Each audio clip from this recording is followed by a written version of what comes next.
following show is intended for an adult audience. We may use explicit language or discuss mature themes. Monkeyboy may appear asleep or as though he has died, but don't worry, it's just because his eyelids sag like an old scrotum.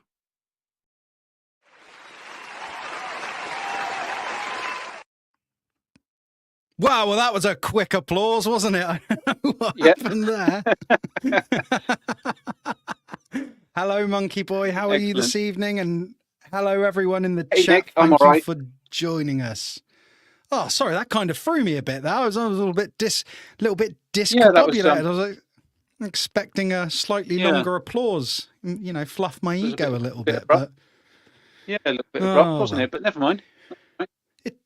The thought was there. Like, you know, like when I bought Carla a Hoover for her birthday. The thought was there. Oh, so, you didn't. Oh, my God. No. Right, so this is a true story. This is a true story. I once brought, and this Hoover is relevant to tonight's subject. I bought Carla a Hoover because she asked for that Hoover. She asked for it. Okay. She actually said she wanted a Hoover for her birthday. And I stood there in the kitchen and I said, I can't buy you a Hoover for your birthday because everyone on the planet will think that I am an absolute asshole for buying you a Hoover. And she's like, that's what I want. So that's why I got her with some. It's what she wanted, man. So am I a bad guy or was I just following orders? No, that's fine. It was requested and it wasn't. I mean, because that would have been a bit of a nasty surprise, possibly. But if it was requested, that's fine. No, you've done the right thing. Yeah. Well, it is what it is. Anyway, but how are you, Monkeyboy? Before we get into saying hello to the chat, I think I already asked that, but my brain got all scrambled by the dodgy start. I'm all right. I'm doing all right, man. I'm very well, thank you. I hope you're doing okay. Hope your week has been all right. It's been a very standard Nick sort of week. You know, go to work and wait for the weekend to come. It's almost like wishing your life away, but there you go. But without further ado. I'm good, you're good. Shall we get into the chat and say hello to a few of our regular faces? Let's get to it. Let's do it. So we have Alan Dawson. Hello, sir. How are you? So is anyone here yet? That was a while ago. So we've got a few people in. We've got the very lovely Mrs. Scuba Pete, Leslie. She's absolutely awesome. Thank you for joining us this evening. Leslie, good to see you. Thank you. Bye. Yes, thank you for coming on. We have Universal Toy Collector Stu. Now, I have to say, Stu's been an absolute star in the last week. Now, it was sad when I heard that Stu had cancelled My Collecting Life. However, he came back for one more episode for a special guest.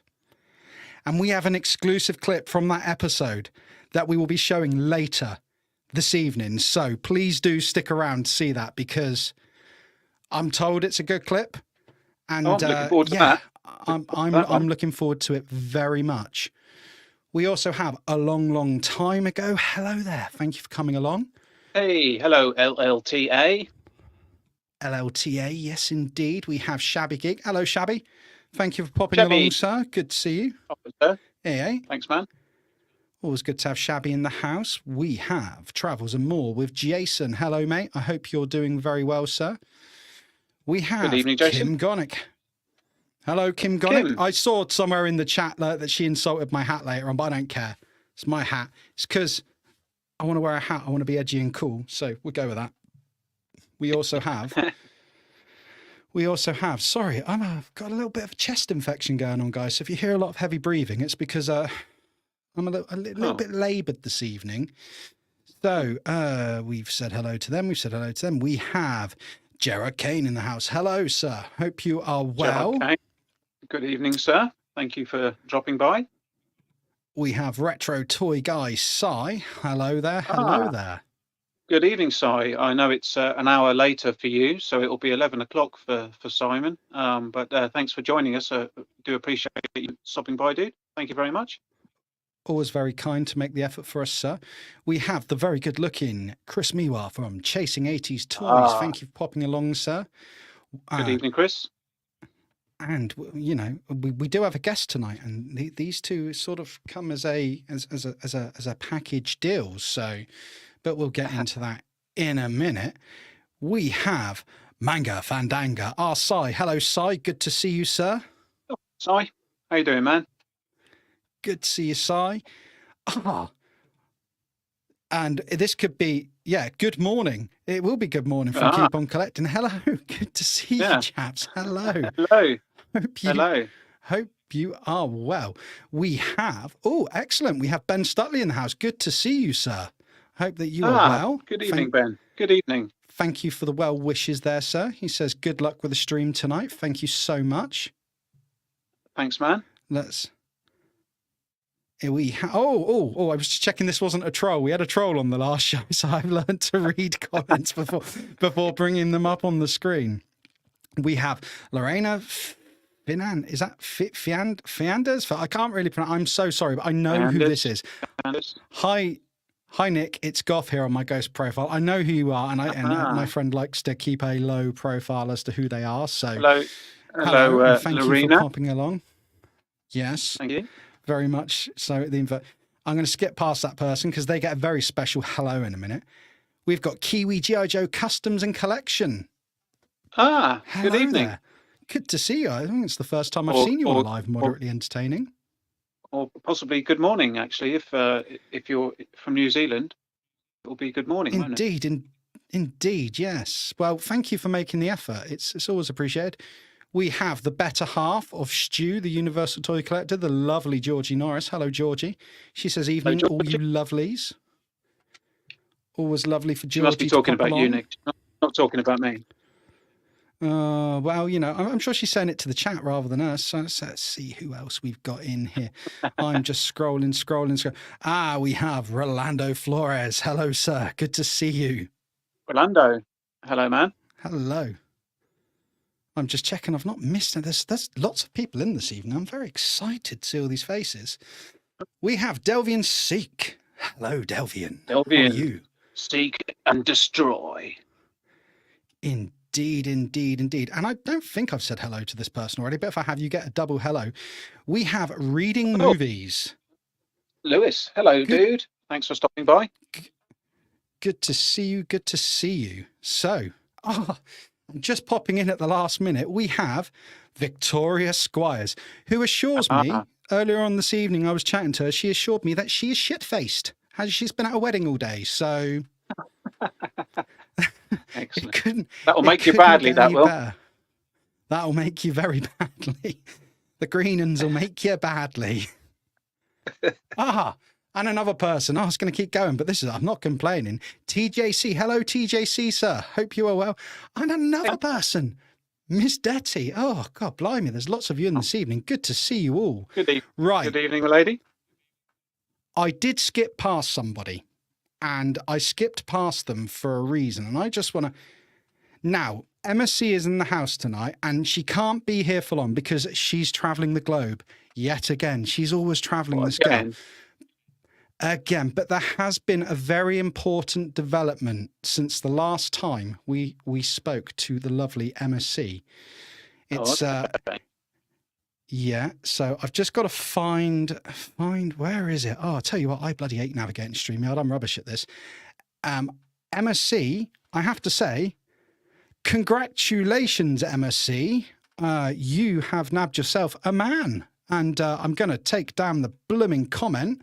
Where are we at? Comments. High current comment. Yes. Emma C, congratulations on trapping a man. Emma got married in secret.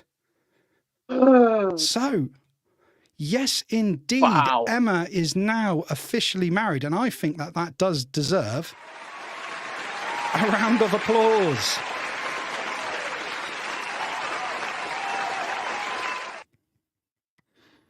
Yes, Emma. Congratulations, Emma. Congratulations. Yeah, indeed. Congratulations. I got a text congratulations message to your spouse as well. Yeah, she sent me a text message the other day saying, I'm really sorry, dude. Sorry we didn't tell you and Carla's Mrs. APD, but me and my partner, we got married in secret in Italy the other day. And I was like, First of all, I called her a betrayer and very quickly said, no, congratulations. So, although I would normally take the piss out of Emma, I'm not going to this evening because I think it's a happy thing to be celebrated. So, congratulations, Em. And I wish you all the best. And I'm not going to say your partner's name because I know he doesn't like his name to be put out there. Not that he doesn't like to admit that he's with you, just that he's a private guy. So congratulations, Em, and yeah, all the best to you. So for once, I'm not going to rip on you mercilessly. So it's excellent stuff. Cool. However, we have a guest this evening. Did you remember that, Monkey You Boy? do. I did. Yeah, I did remember. I did remember. That's brilliant. That's brilliant. Sorry, I seem to be having slight glitchy connection issues here at the moment. So if it's juddering a bit, people, I do apologise, but bear with us. Whatever's going on with the internet and the hamster and the wheel this evening. However, do you think we should bring this guest in? I think we probably should. I think we should as soon as possible. I think I'm looking forward to speaking to this I can do gentleman. it just like this, and this gentleman. Here we go. Boom.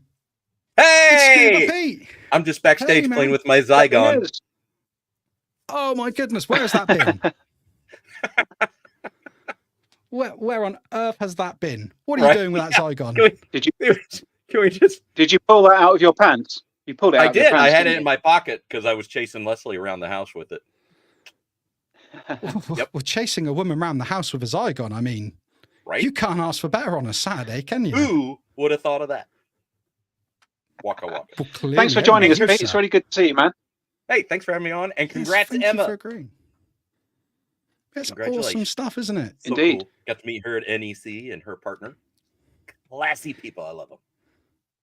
Yeah, good people. Good people is Emma and her partner. So Indeed. yeah, that's why for once I didn't want to be mean to her. But however, next show you're getting it double barrel. But tonight is a celebration, so A wedding gift, if you will. yes. The closest you're going to get to a wedding gift from me, unfortunately. Right. So, as with every episode, we have a subject of sorts. Now, this is probably going to be the loosest subject we've ever done. This episode is called Totally Indifferent to Sharks. And the logic behind that is in the UK, so for example, me and Monkeyboy, we're not really worried about sharks. If we go swimming in the sea, the worst that's going to happen to us is we're going to get caught by a jellyfish, stand on a weaver fish, or perhaps go in a little bit too soon after having, an egg and cress sandwich and get a bit of cramp. But for you American guys, this sharks are a real threat, So This is we a- thought this we is a They are real clear, deal. Yep. clear and present danger. Most definitely. indeed. So we thought we would get on somebody who is, I mean, I don't know if you're an expert in sharks, but you're certainly an expert of the sea, because your name does in fact indicate that you know a little bit about the A sea. little and bit, diving. yeah. And I have been around quite a few sharks, so yes. So we Ah. thought we'd have a little Mhm. bit of a chat Yep. about Did you know- your experiences. Nick, you should be careful since you are broadcasting from the loo. You're more apt to fall off the toilet than you are to be bitten by a shark. So be careful. Be careful. Oh, Well, Ah. I have fallen off the loo a couple of times. Generally when I'm a bit pissed up. A few years ago, when we lived in our first house, right? I used to have a studded belt, right? Because I used to be cool, bit of a rocker with my long hair and that. Now, I went to sit down on the toilet, really drunk. Didn't quite get my trousers done. Didn't poo myself or anything. However, fell into the tiled wall, and my studded belt scratched all down the tiles. Carla was proper angry with me Yep. for days. For days. Mhm. She didn't let me live it. She didn't let me live it down at all. However, that is a story for another day. And we are here now to talk about sharks. But Scuba Pete, I think everyone in the chat knows who you are, but we will have some people listening when this goes out as a podcast version who may not know you or may not know about you. And I do believe our Monkey Boy has got a few, sort of questions to Cool. introduce you to the audience if you are happy to indulge us, sir. Yeah, I like it. Let's do it. So, Yeah. take it Well, away, so Monkey before we Boy. dive into the sharks topic itself, yeah, I thought we would just have a little bit of a chat with you, Pete, just to find out a little bit more about you. But before I get into the questions, for those of our viewers and listeners that don't know you, could you maybe give us a sort of a brief potted history of why you're called Scuba Pete and your sort of journey into the world of scuba diving? So I took up diving with Leslie, my wife, probably around 1998. We got certified, and that's after Mm-hmm. we moved. We lived in Florida for a year. We weren't divers then. We moved home, and then suddenly we get certified. So we're doing quarry checkout dives and all that stuff as you can in the Midwest. We're not near an ocean, Mm-hmm. although it is close enough to go. We're about 10-12 hours from several coasts, so it's easy to hit.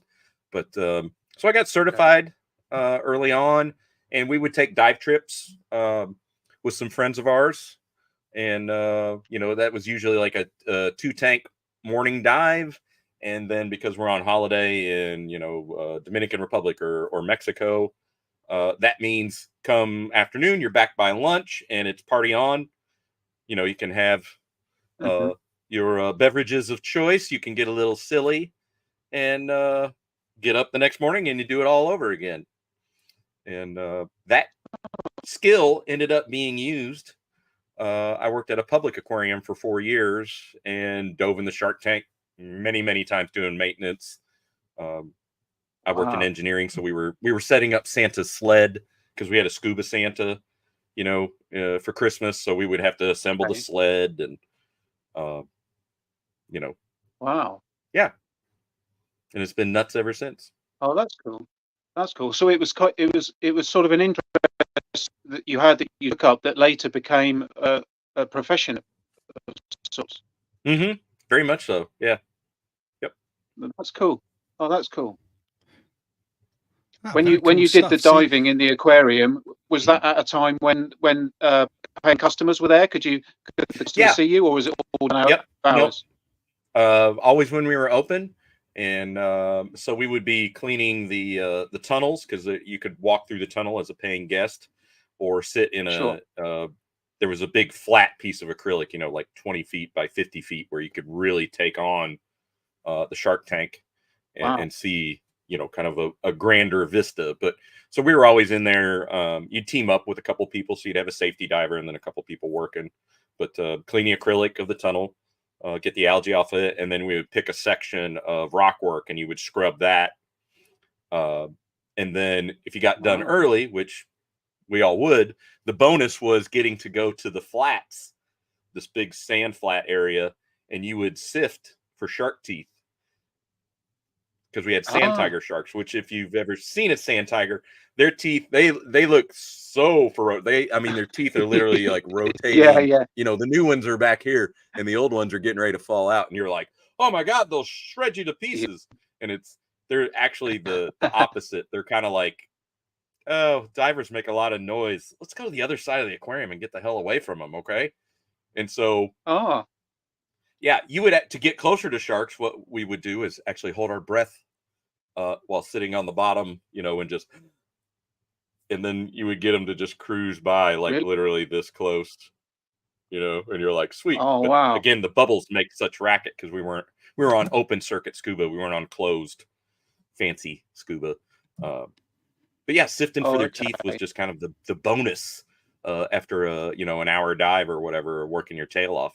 And so you could come up with a couple Cool. teeth. So you must have quite a collection of Fair amount. teeth then. And then it was fun to pass them on to family and friends, like, hey, I have a shark tooth. Cool. That's pretty cool. No one's ever given me a shark tooth when I've gone around the cool. house, to be fair. That's pretty cool. Lucky to get a cup of tea and a bourbon biscuit, not a shark tooth. Not a shark tooth. Wow, that's incredible. Well, thank you for sort of sharing how you got into things. Yeah. Before we go any further into the show, if you wouldn't mind, I'm just going to go over a few of the comments just to catch up with the chat because I want blue chat. It's like crack-a-lacking. it is. So if I miss any sub comments tonight, people, please do not be offended. I'm just having a quick look through now. Let me have a look. Kim Gaunt says Scuba is here to add some smiles and energetic vibes. Indeed, Hi, you can't go wrong with Scuba. You want to try being in a room with him. He's a hell of a presence in a room. You know when Scuba Pete's about, and all of a sudden, this giant man will just pick you up and hug you and cradle you like a baby. It's incredible. I know from experience. Yep, rocked him to sleep in Colville. You did, like you scooped me up like I was nothing. So we have Brian's action figures and reviews. Hey Brian, joining us. Brian. What's up, lads and ladettes? Good to see you, Brian. Thanks for popping in this evening, sir. Oh dear, let's see who else we have in. I did see a couple of other names. Look who's made it this evening. Our VTR Dave. Hello, sir. What's up, Dave? How are you? Always good to see you. Good evening, Dave. gamers. I saw And Dave the lovely last Camilla. weekend. Indeed, the very lovely Camilla. I saw Dave last weekend. It was awesome. He Cool. Always a pleasure to hang out with Dave. He's a proper nice man. I love meeting up with Dave. Very funny as well. Always makes me chuckle. So yeah. Oh, and also we had Gerard Kane arrive. Hello, Gerard. Unless I already Gerard. said hello to you and I'm Miriam. forgetting, which is quite possible because there's so many names in this evening. The chat is absolutely banging this evening. we said hello to It Gerard, really yeah. is. Oh, there we go. There we go. Leicester San Jose, the Skeptic Tank. Hello, sir. Thank you so much for popping on. Looking sick in your fedora, mate. The truth is, my Carla's cousin gave this to me on the night of the unification boxing match, and he said I could keep it. I brought it home. I put it in this room, and now it just feels appropriate to put on. So it is what it is, and it means I don't have to brush my or style my hair because look at that. It's like freshly washed hair under there. So it's always good. But no, so yeah, that's just I've said hello to the people who have popped along since. So Okay. that Shall I people crack generally on with having a my chat questions amongst for Pete? themselves. Yes, mate. You absolutely crack on. Cool. Okay, cool. I've noted down a few questions here of things that I'd like to ask you, Pete. So we'll just rattle through those. If that's all right. Hands on buzzer. Monkey boy. Monkey boy. Sorry to be Monkey Yes, boy. sir. I've got to interrupt you, mate. Sorry, just because I think it may help. Is it possible you could pop out of the studio and pop back in because your audio is really popping this like blah, blah, blah, blah, and I think coming out and coming in may help. Yep. I'm sorry to ask this mid-show, but there's no way of doing it behind the scenes. But while you do that, sir, I can sit here with Pete and look at him lovingly. So Pesky StreamYards. yeah, no, sorry everyone in the chat. StreamYard is seeming to be a little bit of a pain in the bum this evening. It's popping and juddering and being a real sod. I mean, we've all been around StreamYard long enough to know it's not the most reliable, is it, Pete? No, it's better than Instagram video, but some days only just. I'm going to answer absolutely. a Stu question. Stu asked me what's the difference between closed and open scuba. So open scuba is you've got that air tank on your back, which is just compressed air, and you breathe it and it bubbles out. Closed, those breathing gases can be a blend of different gases depending on your depth, and they are recycled through basically a rebreather is a closed system. So there's no bubbles. So you're quiet. But that's a much more technical rig for way more advanced divers that are not me. You, again, have to have a lot more training on that. Yep. Okie dokie. Yeah, no, I don't know anything about diving gear, but I will just say a quick hello to GeForce Racing. Sorry, I was going to get to that question, but it's awesome. Pete has addressed it. So now Monkey Boy is back. Hopefully StreamYard has kicked some of the demons out. So Monkey Boy, back where you were, back where you were, sir. My apologies. Okay, no problem. Cool. Okay, Pete. So, question number one. Can you tell us about anything unusual that you might have found lying on the bottom of the ocean? This is a great question. Oh my god, I can't believe. So, all right. So the most unusual thing I ever found. Leslie and I were on a vacation on Eleuthera, which is one of the Bahamian islands, and we were with a group of friends. And I didn't bring my dive gear per se. I just brought mask, fins, snorkel. Nobody else was going to be diving. And so what they have in the middle of Eleuthera is a blue hole. And what that is where the land has collapsed basically down into a cave. So it's super deep. And there are at one time, or there is a very small connection to the ocean. So it's actually salt water in there, or a brackish environment. And what has happened over time is fishermen and people have captured fish from the ocean and put them in there. So it is like diving in an aquarium. I mean, it's full of fish. So people on Eleuthera go there to like picnic and hang out and, you know, do interesting things in the dark, perhaps. And I say that because I jumped in. Everybody else was like, "Oh, we'll enjoy it from up here," and I'm like, "I'm getting in." So I threw my fins on and mask and jumped in. And as I'm tooting around and there's all kinds of fish, I look over at a ledge and there's a vibrator laying onto the ledge. And so I go down and pick it up and I'm like, "Hey, look at that!" And everybody's like, "Oh, gross!" And I'm like, "What? It's no big deal. It's in the water." So a vibrator is the most interesting thing that I've ever found. You know, snorkeling, diving. Would not I expect. couldn't believe it. I was like, you know, you're like, "No, it couldn't," and you're like, "Oh, hell yeah, it is." Oh man, Yep. the human race never lets you down, does it? For what it will leave behind. I mean, it kind of went with the broken beer bottles and cigarette butts, you know, that were in the picnic area. I mean, it's a crack-a-lackin' place on you know, a Saturday night, I'm sure. Oh, that is incredible. I put it back like a good steward. You know, I put it back in situ where I found it, you know, just so the next person could enjoy it.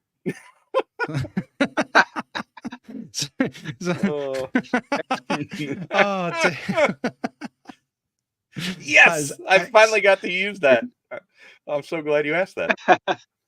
Oh, incredible. Okay, before we go on, sorry, carry on. Go on. Carry on, Monkey Boy. Carry on. No, I'll come No, to you're Chris Meewell's question in just a moment. So you go your next one, then we'll come to Chris's. Honestly. Okay, question number 2. Have you ever encountered a fish so big that it made you uncomfortable?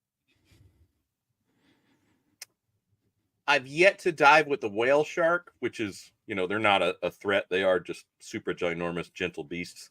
Probably the biggest thing that I've been around is an eagle stingray, which made me look really small, but they're so fast and so agile. They make you look like the human that you are in the water, like just a floundering, you know, nice arms and legs, are they, you know, surface dweller. Yeah. So are those eagle rays? Are they like as big as manta rays, for example? Can they get that big? This one was probably, I'd say, a good 9 feet across, and just kind of zoomed by me. I was again with a group diving, and I was trying to get their attention. We have you have like a tank banger, which is a little rubber ball on a like a bungee, and so you can go bong bong, and you can hear that underwater. Well, I was trying to get other people's attention because this was really cool. That here's this big eagle ray cruising through, and nobody turned around soon enough to enjoy it. So it was really like he just did a flyby me and then disappeared back into the blue, and I was like, "Well, that was cool." And everybody was like, "What were you banging on your tank for? What did you see?" And I was like, "The freaking eagle ray." And they were like, "Oh man, it's crazy, man." Oh man, that's mad. That's crazy. It was cool. Okay, yeah, I want to bring up Chris's question before I go on to the rest of I will bring up Chris's question. Chasing 80s toys here. Here's a question for Pete. He says, "For Pete, why do divers fall backwards into the water sitting on the boat reel? If they would do it forwards, they'd hit the floor of the boat for real. Why do divers do that, Pete?" So you can do that's one of my questions actually. Oh, nice. So fantastic. Either way is a-okay if you're diving. Now, if you're in very rough oceans, going over the side like that is typically the best way to go, because when you gear up and you've got your fins on, now you're this kind of penguin walking, and you're definitely a little back heavy with that tank.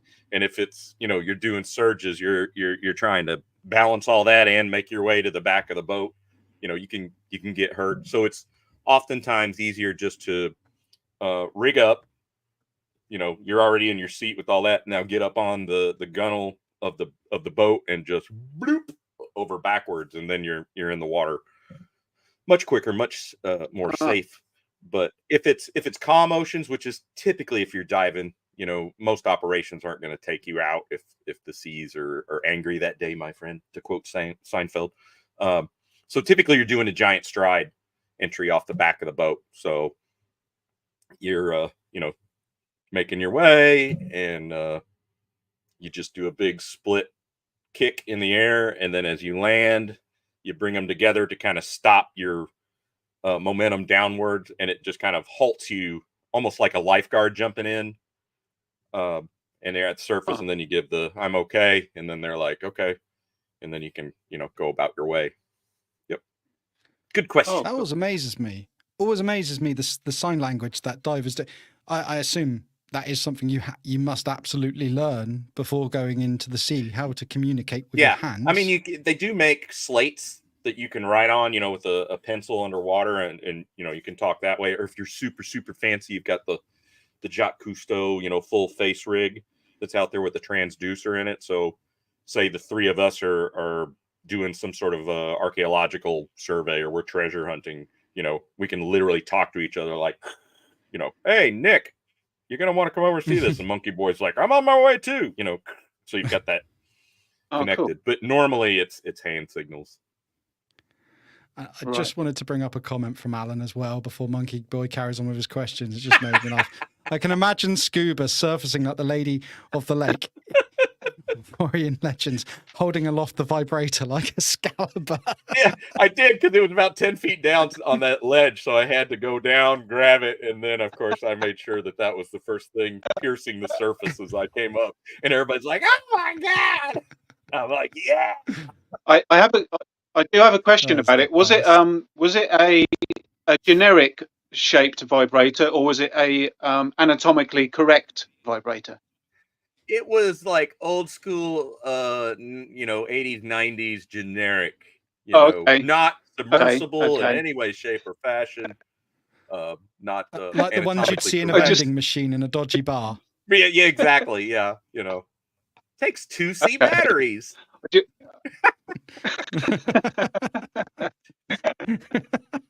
And just a quick hello to Pod Racing Palpatine. Hello there, sir. Thank you for joining us. Hey, PP. Monkeyboy. Okay. Okay, so we're children. We're just children. Scuba. So scuba diving is obviously a dangerous profession. Have there been any circumstances where you've been particularly worried about your safety or the safety of another diver? Yes, we were diving in Jamaica, and one, I wouldn't really recommend it if you are a diver and you're thinking about going to Jamaica and diving there. There's not really a whole hell of a lot to see, because they eat everything off the reefs. Like, there are fish traps everywhere. So very small fish. Okay. There's really not a lot to see. But so luckily Leslie was not diving this go round. She was like, ain't for me. She's back on the boat, and that was a good thing, because we were going to be doing a drift dive. So a drift dive is, they put you in at point A, you descend maybe 50, 70 feet, and you're basically just cruising along and letting the current take you along the reef. Very little work. It's awesome. It's almost like the reef's on a conveyor belt, and you're just like, and so you just, you're kicking and kind of doing like different attitude adjustments in the water, but just enjoying the ride. And then they'll pick you up on down the way at point B. So we're going along, and then all of a sudden the dive master who's leading the dive does an immediate U-turn and starts kicking like mad back the way we came. And I'm like, oh shit. I'm like, this is not a drift dive. Like, what the hell? And so, of course, he's in charge. So everybody follows suit. And we're towards the end of the dive, which is when, you're getting lower on air. You're not breaking any, like, I'm out, God forbid. But you've got about a third of your air left. And now we're doing the most physical, strenuous thing you can do, which is kick into a pretty moderate current. And you're having to just work to propel yourself. And we do that for several minutes, what feels like way longer, I'm sure. And then he makes the, we're going to go up, and you can see the boats up there now. So we ascend, we do a safety stop. And as soon as everybody gets above water, they were all like, what the fuck? Like, what just happened? Everybody's pissed, and rightfully so. Well, the idiots running the boat dropped us too far out on the reef, and the current would have pushed us into what they described as like a big bowl that you would go into and you don't come out. And they were like, yeah, every year a few people dive and they have to like send a specialty diver down to rescue the remains because you're not coming up. Like it puts you down there and it literally just pins you down. Like there's no way to get out of there. Must be scary as shit, man. And we all were like, what the hell? And then you're kind of like, yeah, Jamaica. I don't ever want to dive here again. I'm like, you guys are morons. I'm like, I'm sure there's qualified shops out there, but I was like, what the hell? And they were like, yeah, sorry about that. And I'm like, sorry? I'm like, Jesus. Yeah. Sorry, you nearly killed us. Yeah, sorry, I almost died. How did the dive leader, how did he know that you were in that territory? Did he? Because they do recognize some of the underwater. Yeah, they do that dive so often that he realized at that point where he U-turned, like we are much too far out. Like we shouldn't be seeing what we're seeing because next up is bad, that way. And so, wow. Thus the massive cardio workout for several minutes. Just, I have my fins are old Frogman fins that Scuba Pro makes, so they're really sturdy, and they call them Scuba Pro jets for a reason, because you really can get power out of them. But there's a lot of equipment on the market that's just kind of like, yeah, they're fins, and for a lot of work you're getting very little push. So I kind of felt sorry for some of the other people that had shittier gear, but I was like, what the hell? So yeah, that is the most frightening. He's like, we weren't super close, but we were close enough that it was like, nope, we got to terminate this and U-turn. That's mad. Yeah. I just wanted to say just a quick hello there to Papa Gord, G.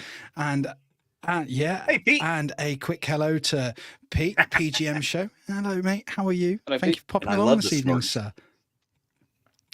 But no, man, I've always had this fear. I don't know if this happens, how realistic this is, but I've heard that divers can get confused and start swimming down rather than up if they're disorientated. I don't know if that is that actually a thing. That is a thing. Oh, that's a thing.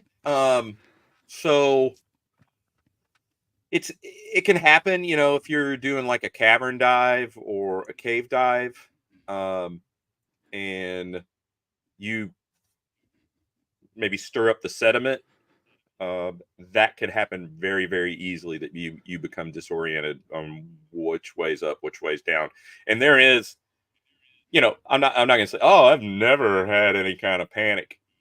You'll have that little wave of panic every now and then that just kind of comes out of nowhere, even on a crystal clear dive. And you're just like, what? Wait, what was, when you go, no, I'm fine. We're good. And it passes. But you can see how somebody would ride that wave of panic into just delirium and lose all sense of reasoning, even to the point of which way are my bubbles going? Because bubbles always go up. Mm-hmm. Yeah, that's correct. So that's so scary. Just a quick one from Kim Gonick. She says Scuba needs to come to Scotland and dive on some of the coastlines and locks. If you go at the right times, it's epic. I know Scuba's been trying to get to Scotland for 2 years now. I don't know if it's to dive, but it doesn't seem to happen. No, but that would be cool. I need to be dry suit certified, which our local shops starting to do that now. So that means that you can cold water dive in relative comfort rather than having a wetsuit. And that would be definitely necessary to be diving in the locks or the cooler ocean. Sorry, this one caught my eye Oh, from Retro so Tour good. guys. Like, why? While diving, has Scuba ever seen a White Lotus Esprit being driven by a British super spy? Right? I want to, because I love The Spy Who Loved Me. Oh, so good. Oh, such a film. A hell of a film, man. Hell of a Love film. it. But you know I love my James Bond. So Excellent. anyway, I'll stop interrupting your awesome questions, Monkey Boy. So if you want to fire we're away with any okay. more you've got, sir. My fourth question has already been asked by Chris Miwa, which was the whole, why do divers fall backwards into the water when they enter the ocean? So that's been covered. So the next question is, we know you're comfortable in depths of the ocean, but are there any environments where you feel out of your depth? Did you see what I did there? Out of your depth. I like it. Very, very high places. Yeah, I don't do well with Okay. that. Is I mean, I've zip lined many times, like I'm on a harness or whatever, but say the top of a And skyscraper. you're okay in but you're okay in a plane. Fine in a plane. I mean, I'm a little nervous. Again, I'm not that cool. I'm a little nervous on takeoff and landing, but I'm not panicking. I mean, you fly to the So UK. you're more you fly to the UK Yeah. enough. I'd have thought you'd be. I'm more comfortable underwater, but I'm fine in a tube. Flying at 500 miles per hour, 30,000 feet over the ocean. I just try not to think about it. Like, hey, look, Indiana Jones and the Temple of Doom. Okay, hey, can I get a beer? Thanks. And like, well, there was 2.5 hours. Ooh, Last Crusade. That's literally what I did last time, was watch all 3 movies while we flew to Heathrow. So it made time go by fast. Yeah. Okay. And my final prepared question is, what do you enjoy most about scuba diving? Is it the serenity of being underwater? Is it the thrill of being in an environment that most people don't get to experience? What makes you excited to keep returning to the world beneath the waves? I think it's all the above. I mean, especially now more than ever, and being like so ultra connected to everything and everyone, it's very nice to go under and blow bubbles. Even when I'm in the aquarium scrubbing, I will just take a underwater iPod, because that's a thing, and it'll play music through your temples through bone induction, so you can get stereo sound. And you don't have to have it in your ears. It can just lay up flat against your face, and you can just be in there rocking. So that's even more fun to pick like some just really, really cool tunes you love and couple it with, being in the water. Good stuff. But I've always been fascinated with the ocean. I mean, it goes back with when I was a kid in the tub with my adventure people, scuba rescue with the submarine and the helicopter and the treasure. National Geographic, watching Jacques Cousteau, the Atocha that sunk off Key West. Leslie and I honeymooned in Key West and actually got to meet Mel Fisher. So if anybody's hip to the Atocha Spanish galleon wrecks, you would know Mel Fisher, because he and his team discovered it. And on our honeymoon, so we didn't have a pot to piss in, We're there on a very strict budget, but we go to the museum because we want to take in all the Atocha artifacts and everything that they brought up. And I'm buying Mel's book, Dreamweaver, and it just talks about his whole life and what it led up to the discovery. And I'm buying it, and the lady in the gift shop up front's like, "Would you like him to sign it?" And I'm like, "Mel?" And she's like, "Yeah, you want him to sign it?" And I was like, "Yes, please." And she's like, "Okay, come with me." So then we go through this door, and now we're into the real treasure that's for sale. So you can get Spanish coins, you can get emeralds, you can get them mounted on pendants, you can get them loose. they're selling some of this treasure they found, obviously to help pay for the finance of this whole thing. And she's like, hold on, he's meeting with his lawyers. Give him just a minute and he'll be free. And so we poked around and looked at things that there's no possible way we could afford, like, ooh, Spanish doubloons. And then lawyer suits leave. And she's like, okay, come on in. And come in, and there's Mel behind his desk. He's, God love him, he's since passed.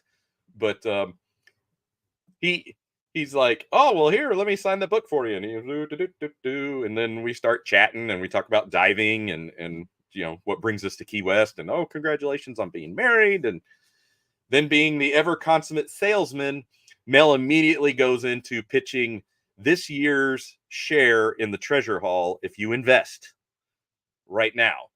If you and so the thing at the time, so this is 1996. Sorry, 1996.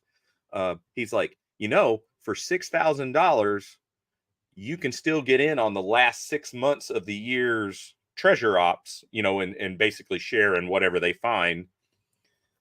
And he's like, and you're a diver. And I'm like, yeah. And he's like, okay, well, you could be diving tomorrow. We'll take you out onto the Atocha wreck site. People are bringing up emeralds a lot, these past weeks. And I'm like, oh God, I'm like a dive on Atocha. I'm like, this would be awesome. And he's like, here, and we have this framed. He takes the contract and he's like, I'll go ahead and fill out my part. There you go. And why don't you guys go down to Kelly's Bar and Grill, which Kelly McGillis from Top Gun, she owned a bar and grill just down the street, which was really good at the time. That's cool, man. Yeah. She took over this old Pan American Airways, like when they had the Clipper flying ships. She took what was their headquarters there in Key West and had a restaurant. So it's got awesome garden and a bar. And like the bar is now this big plane wing, that you eat on. But he's like, go down there, kick it around, and then come back and we'll finish signing everything and make this a done deal. And good to meet you. Sends us on your way. Have a good lunch. And so we're at lunch like, oh my God, and both of us are like, we don't have there's no way. He's like, most people just put it on their credit card. And we're like, yeah, no. So we have a really cool story of meeting Mel Fisher. And we did. We had an awesome lunch at Kelly's, and we still have that contract out by the Tiki Bar that Mel signed. That's cool, man. Wow. I could barely afford the tickets for the cinema on my honeymoon, let alone like $6,000. Right? Yeah, it was just like, look, we're lucky to be here, staying at a bed and breakfast, I mean, me and Carla literally didn't have a pot to piss in, and our honeymoon, we we went to Lyme Regis and like went and saw the first Transformers movie. That's how much budget we had. So I could imagine someone be like, oh yeah, if you just sign here, just put $6,000 on your credit card. Yeah, why not? Yeah, and 2 days from now you can be out on the thing, and and I'm like getting twitchy, like, oh, that would be awesome. No. But do you regret it, or do you? But you've got the story from it, so is it regret, or is it just a great story? We've got the signed contract from him, and like I said, getting to sit in his office and shoot the shit with him, that was magic.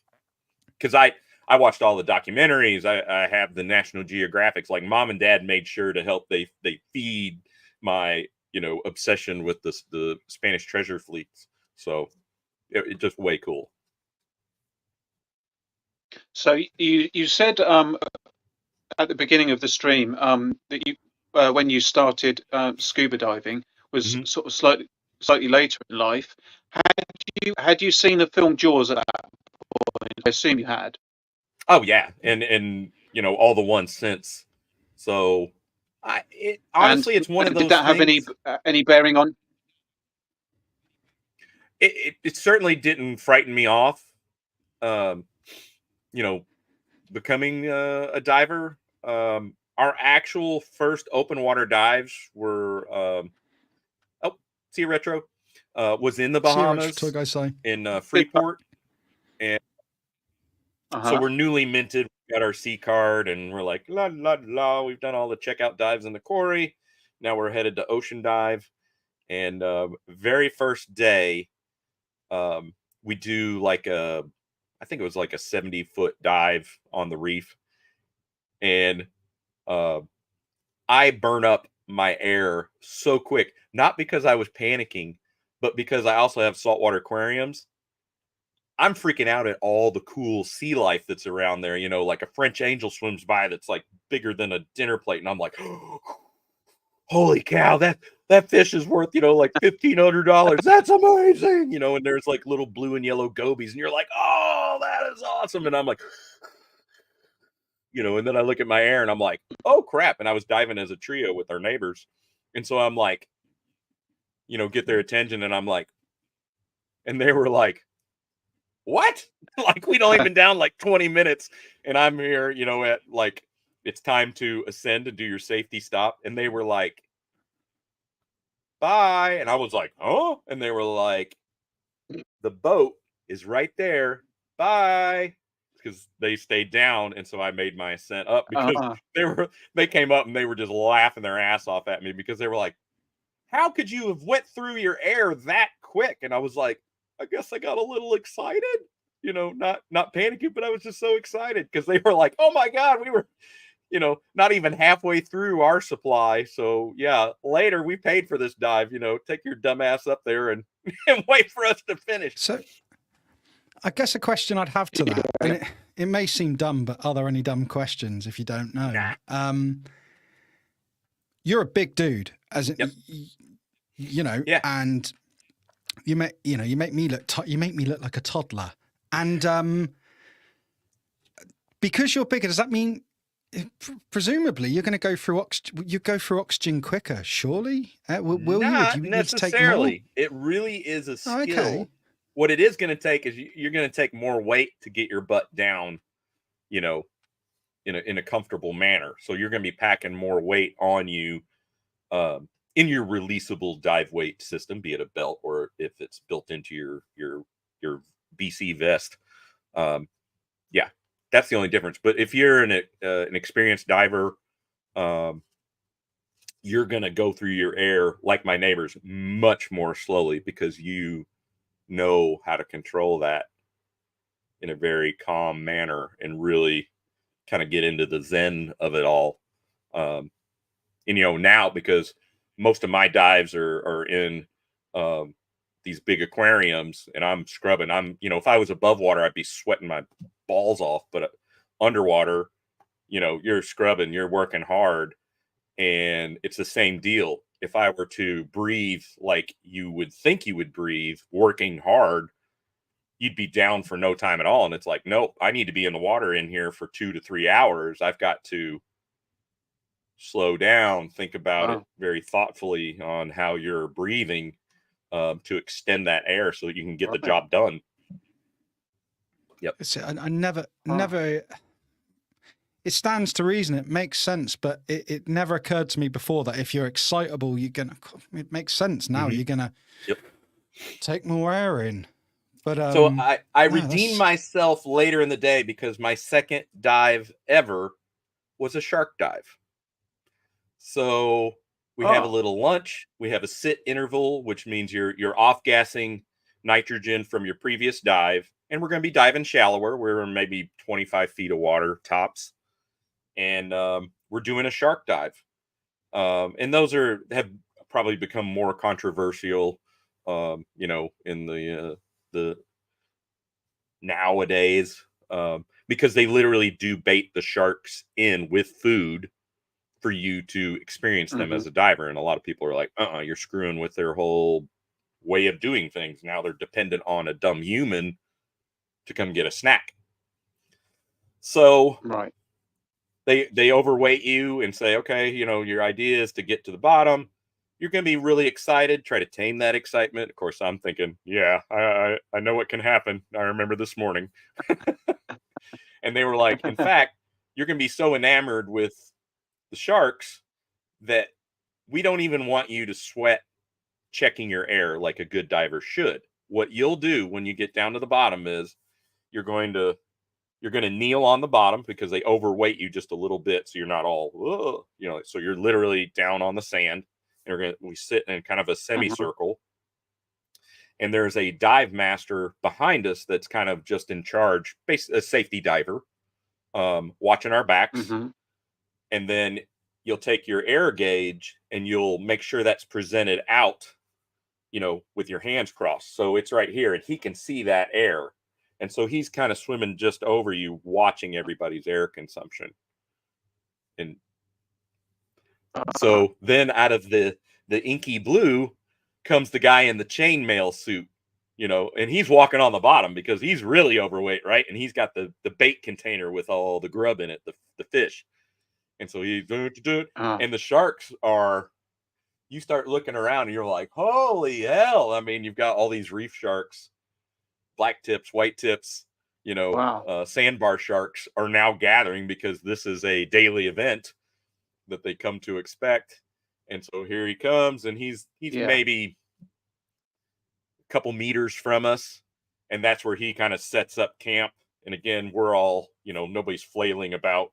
You're just keeping things tight, and you're in a semicircle. And now he's feeding the sharks. He's flipping them over and kind of putting them in the comatose mode that if you know sharks, because all their sensory organs are up here on the nose. You kind of and flip them, and they'll be like, oh, and they go catatonic. And then you flip them over, and they'll be like, oh, what happened? Yeah. And so they did all that and showed you that. But I actually had, so I'm watching that, but I had a black tip reef shark almost knock my mask off. He caught me right here with his pectoral fin just as he was motoring in to get some food. And I was like, oh, that was cool. So that was my second dive ever in my, open water history. And it was, I'm gonna tell this part because I've mentioned it on some other streams. So we all surface and we're, everybody's talking about how awesome that was. And there was this really hot French girl that was also diving with us.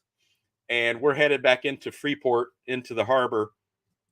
And she's up on the bow of the boat. We're all kind of down on the back gunnels of the boat, just having a water and talking. Well, she goes out onto the bow of the boat and proceeds to strip to change back into, loungewear for the port. And so the captain driving the boat almost hits another boat as we're coming in because she's bare ass right in front of him, and he's just like, oh my. And of course everybody's like, wow, and my neighbor's like smacking me, and I'm like, whatever. And she's smacking her husband, what are you looking at? And you're like, what we're looking at. It was so hilarious. So I was like, best diving day ever all around. Sounds like cool. a top one. That I'm just going to hit back into the comments ever so quickly, just while we have a quick pause. Mr. B has arrived. Hello, Mr. B. Hey, Mr. B. Good to see you, sir. Good to see you. Hey, man. Maybe I missed something here. Sorry, I've been reading through the comments and trying to spin plates. Stu says, "What's the safest? What is the safety stop?" So a safety stop is at the end of your dive in about 15 feet of water. You at that depth you hold and you stay there for about 5 minutes as a way to off gas any potential buildup, because the whole time that you're diving, you're under the pressure of the ocean, and that is driving nitrogen into your tissues, into your bloodstream.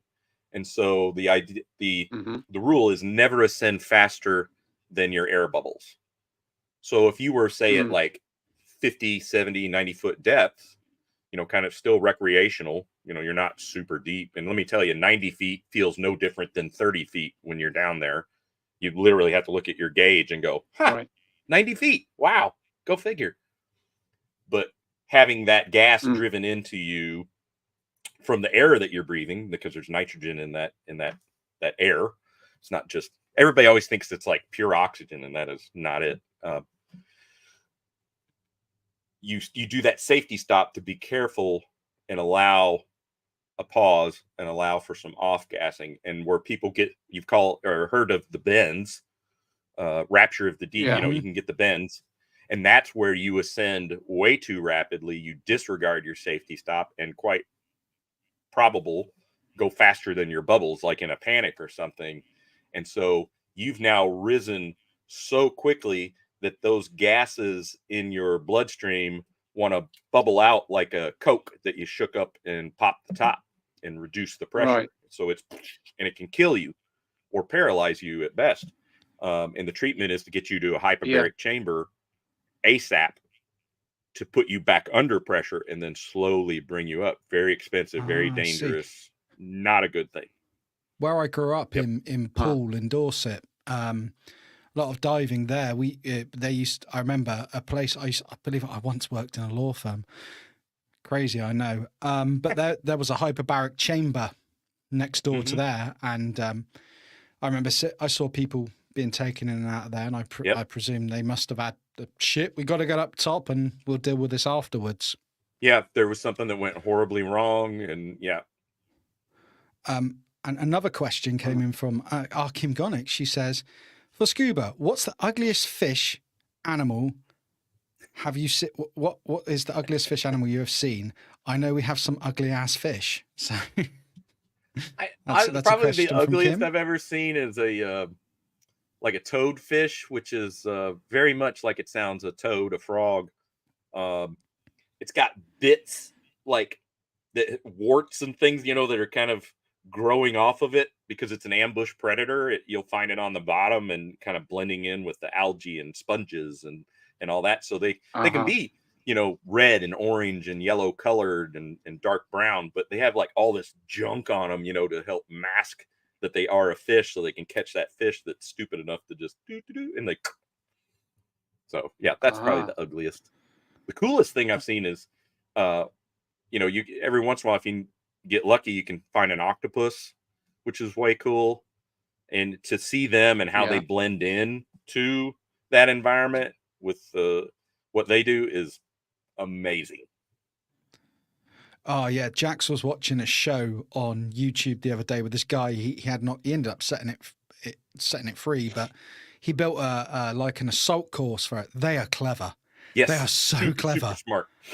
And I just could not believe how it could touch stuff and just suddenly. Yep. Their camouflage skills are insane. It's like, blew my mind. They're such cool creatures. I mean, they're almost alien, aren't they? They very much just. They are. I believe they are aliens creatures because they're so far removed from anything else on the planet. It's unbelievable. Have you watched the Netflix Resident Alien that was on Sci-Fi? It's on Netflix now. If you haven't, treat yourself on whatever platform you can find it. But Resident Alien, I think the current 3rd season's live and going on Sci-Fi, but the previous 2 seasons for us in America are on Netflix, and there is a tie-in with Alien and Octopus. It's great. Oh, cool. I love stuff like that. And just a comment from PGM. He says, "What is the price of fish these days?" Well, Scuba just said $1,500. I can't use that phrase now. I'll be thinking of Scuba's price on fish. Fish and coral, because I keep I have a little mini reef tank, with live coral. Those kind of things have gotten very, very expensive since the 90s and early 2000s. So it's not, Finding Nemo came out, and so what did everybody want? For a while I worked in a pet shop when we moved back from Florida. Everybody wanted Nemo, irregardless of the fact they had a 10-gallon freshwater tank. They knew they wanted Nemo. I want Nemo. And you're almost ready to dip him out, and then wait, do you have a saltwater tank? What's that? And you're like, whoa, okay, let's back up. But those, just clownfish prices went from $8-9 now. They're being actually captive raised, and they can be hundreds of dollars because they've got all these cool genetic weird patterns that they can do with them. It's neat, but it's an expensive hobby for sure to be into a saltwater tank. Yeah. Do you have a? You said you've got a coral tank. Mm-hmm. Yeah, it's kind of it's a 70-gallon tank. It's a half cylinder, so it's kind of like having an underwater garden. as far as having these animals and little starts of them, and then they grow and you prune them. I must admit, though, my tank is probably the cool. least cool. And Leslie will attest, like, clean your tanks, because I do it all day, every day, and then what do? You neglect what you come home to. So yeah, I need to get my ass in gear and clean my own reef tank. Hey, what's up, Luke? We got Luke from Reynolds Reviews joining Hey, us. Says, evening, chaps. Hope the stream is going well. Did the flag sink Scuba low? Scuba, do you want to give a little bit of context to this for anyone listening Sure. who didn't see the post? Joe Fest is coming up, and I acquired a beater USS flag from G.I. Joe. So it's 7.5 feet long, the largest playset ever made back in the day. And I am taking just the flight deck and the central tower to the convention, and I'm going to float it in the pool. So we're going to have a flag pool party Thursday afternoon and Friday afternoon. It sounds like more people are showing up on Friday. And so I did a test run in our friend's pool using some of their floats to make sure it would work, and it does indeed work. So we'll be able to, like, you can put your beverage on it on the flight deck. That's my kind of pool party right there, man. Right. I'm hoping that, the hotel isn't like, get that the hell out of the pool already, and be like, can we just take one more photo? I'll if that happens, I mean, I'll be all right. But And just to say quickly, PJM says, okay, I'm off, guys and girls. Good stream, guys. I'll catch the replay on the show. Hit the like button, guys and girls. Yeah. If anyone out there wants to hit the like button, or if you're not subscribed to the channel, you are more than welcome to do that. More than welcome. But thanks for joining us, Pete. Thank you. Thank you so much. So, So going back to yourself, Monkeyboy, have you got more questions, or have you reached the end? I don't have any. We were speaking about Jaws a little earlier on. How would you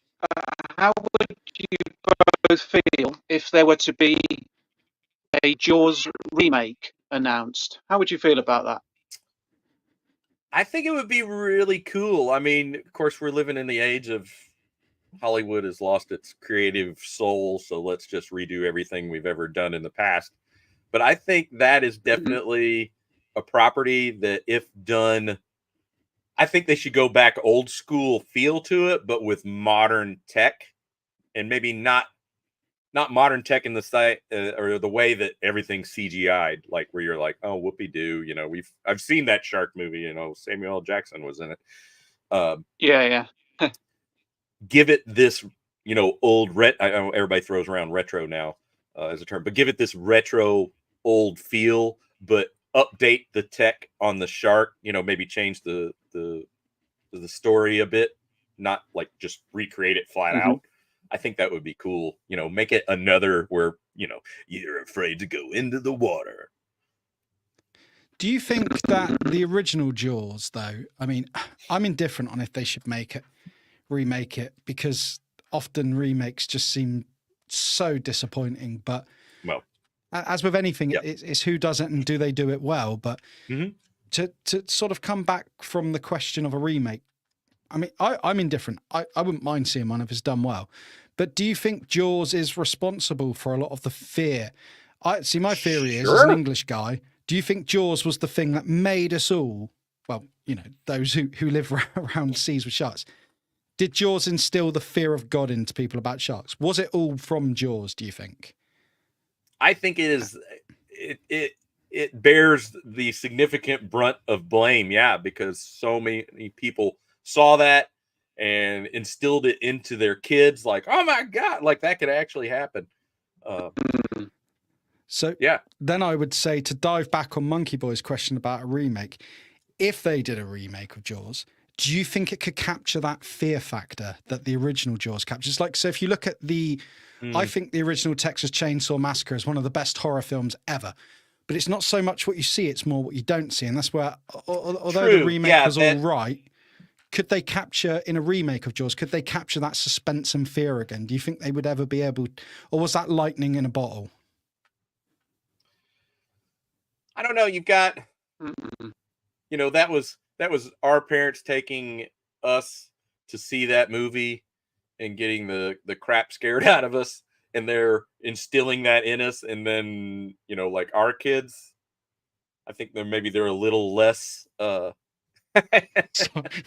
do eat VTR people. makes my where sharks do actually eat people. I don't think it's the film that scares the crap.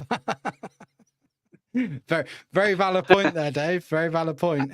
I think there's enough time that's went by that it could have that kind of impact, just simply because we're in this. Oh my God! I hope hope everybody's off something the that- beach. If Just you to could come away only from risk- Jaws. Just to come away from Jaws momentarily, because I saw this earlier, and we will jump back to Jaws right away. VTR asks one of the most important questions I've ever heard asked on a live stream before. If you could only rescue one, would it be Patrick or would it be SpongeBob? I'm going with Patrick. He's my fave. Yeah, Patrick every day of the week. SpongeBob's a bit of a dick. I Yeah, mean, he's he's a bit of a lovable, dick. but I'm going. So what do you reckon, Monkey Boy? I'll be honest. This is a shock announcement. I have never seen SpongeBob in my life. I don't know who Patrick is, and I've never seen SpongeBob. Never seen it. Patrick's but- the starfish. SpongeBob is the sponge, Okay. but yeah, I don't. I have a now 10-year-old son, so I have seen so Plenty. much SpongeBob, plenty. And a comment from Alan Dawson to bring us back round to Jaws. He says, the reason the OG Jaws was so successful is the mechanical shark didn't work so much of the time. They had to work around it not working. You didn't see the shark at all until halfway through. Yeah, very much. Yeah, that's a good point. Again, going back to what you don't see scaring you way more than what you do. And then another Very true. comment from Alan. I Just would a really. modern remake, I'd welcome it. Go on. Sorry, Alan just says a modern remake, they wouldn't be able to resist using hyper accurate CGI sharks. See, And that's where I would be like, no, I'm out. But Yeah, wasn't it yeah. like, if you look at like the Dark Knight films, like they knew a good mix of practical and when to use CGI sparingly. I think CGI Right, not a can be a crutch. very good tool, Mhm. but if you make the whole shark CGI, it's always going to look shit. But if you get the right practical effects and you just use that CGI just to add a little bit of fairy dust here and there where practical effects fall short, I think that's where they could possibly do it. But it would be interesting to see if they could. Would you want it set in modern day, or would you want it set back in time? And if they're setting it back in time, there's so many questions that could come So many questions. come from that. I'd like to see I a don't. remake of Jaws with modern practical effects, because I think they could do that. I could do those better. And like you say, Nick, a little sprinkling of CGI just to help it along here and there. But I think it would be really Just to good, smooth a few of because the let's rough be edges. honest, there have been hundreds of shark films since Jaws, and it's never been beaten. There has never been a shark film, to my knowledge. I'm certainly not aware of one that's ever been better than Jaws. And so many have tried, and so many. Hey, Tim. Hey Tim. Hey Tim. Tim And I Hayes think a joining us. Good evening, remake- sir. Yeah, these Probably these, our only chance. You're right. 'Cause- These modern remakes, you're literally rooting for the shark, and all these bad shark movies, Yeah. you're like, get him, the shark, like get the human. Yeah, no, I Just- think just, that there's. Go on. Tim Hayes says we're getting some roboting from Monkey Boy. My end. Yeah, apologies, chat. I don't know.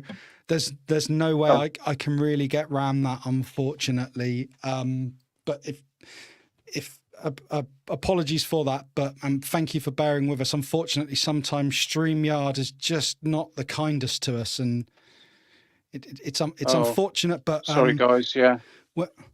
No, it comes and goes, so it's not you. It's it does come and go, mate. I mean, it's one of those.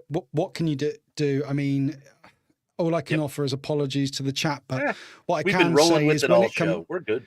we're rolling with it. It's a live stream. All I can say is when this is uploaded as the podcast version, I will download all the files separately. I'll clean them all up. So if you want to listen back without any roboting on Spotify or preferred podcast platform, I will sort that out for you guys. But yeah, no, we are up against it, unfortunately, a little bit tonight. I'm having lots of connection issues my end, so if you see me shaking my head and looking a bit stressed, it's because my StreamYard's the signal's just going nuts here, and I just do not know what is going on. But apologies, everyone.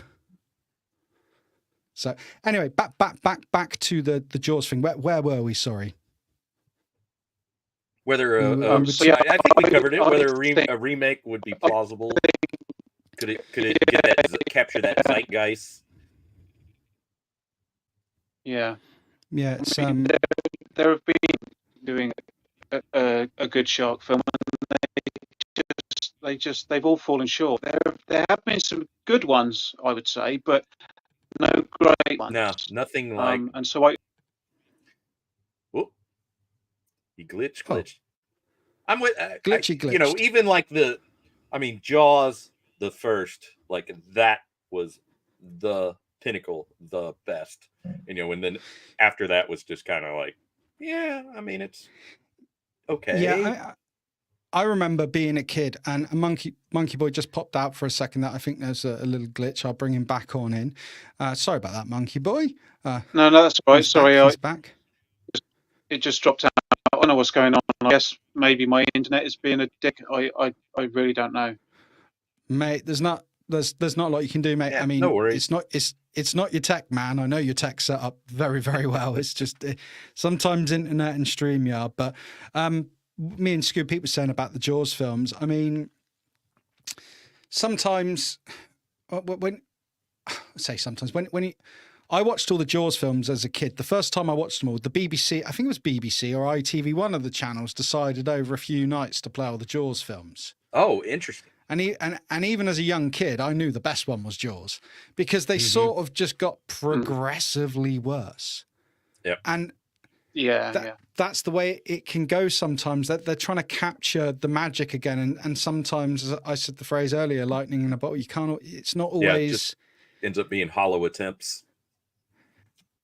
But and some of the later shark films, I remember a film called Deep Blue Sea, and that at the time they were advertising that as the next best thing to Jaws, and it wasn't, and it was bad CGI, and it was, at one point I think they cut a shark open or grabbed something from his teeth, and it had the number plate that you saw in Jaws, which was a little Easter egg. A lot of shark films tend to put these Easter eggs in there, but the thing is, Jaws did it so well. Jaws set the bar so bloody high. What are you going to do? Yeah. What are you going to do? It's always going to be a difficult one, I think it's been... Yeah. I think it's ripe for a remake. I really do. Because from what I understand, they're remaking Arachnophobia. It's going to be remade or rebooted or however they describe it. So I think if Arachnophobia can get a remake, I'm sure Jaws would. Yeah. And a lot of people see a remake and they say, oh, it's ruined the original. And I don't. It takes nothing away from that. But I really think you're not going to hurt a remake of Jaws would be no, of course. And I think a remake of Jaws is long overdue. And I'm not talking about Jaws 5. I'm talking about Jaws again, like a remake.